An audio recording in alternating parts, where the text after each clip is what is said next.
एका इसमाची दुचाकी चोरी गेल्याची तक्रार गाडगेनगर पोलीस स्टेशन येथे तक्रार दाखल होताच त्याच तपासात पोलीस लागले असता पोलिसांना दुचाकी चोरटा गवसला आणि आरोपीला ताब्यात घेऊन त्याच्याकडील चोरीची दुचाकी यासोबतच नागपुरी गेट पोलीस स्टेशन हद्दीतून चोरी गेलेले 6 मोबाईल असा एकूण 1,19,853 रुपयाचा मुद्देमाल पोलिसांनी जप्त केला आहे।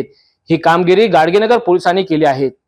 पॅरेडिस कॉलनी येथे राहणारे फिर्यादी अब्दुल नसीम अब्दुल सलीम यांची ॲक्टिवा दुचाकी 8 मेच्या दिवशी घरासमोरून अज्ञात चोरट्याने लंपास केल्याची तक्रार गाडगेनगर पोलीस स्टेशन येथे दाखल केली होती। या प्रकरणात पोलिसांनी अज्ञात आरोपी विरुद्ध गुन्हे दाखल करून आरोपीच्या शोधात पोलीस लागले होते।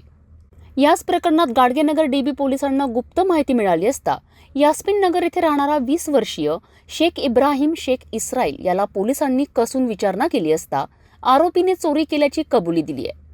पोलिसांनी आरोपीच्या घराची झडती घेतली असता घरातून 6 मोबाईल किंमत 60,000 रुपये, ॲक्टिवा दुचाकी किंमत 59,853 रुपये असा एकूण 1,19,853 रुपयांचा मुद्देमाल जप्त केलाय।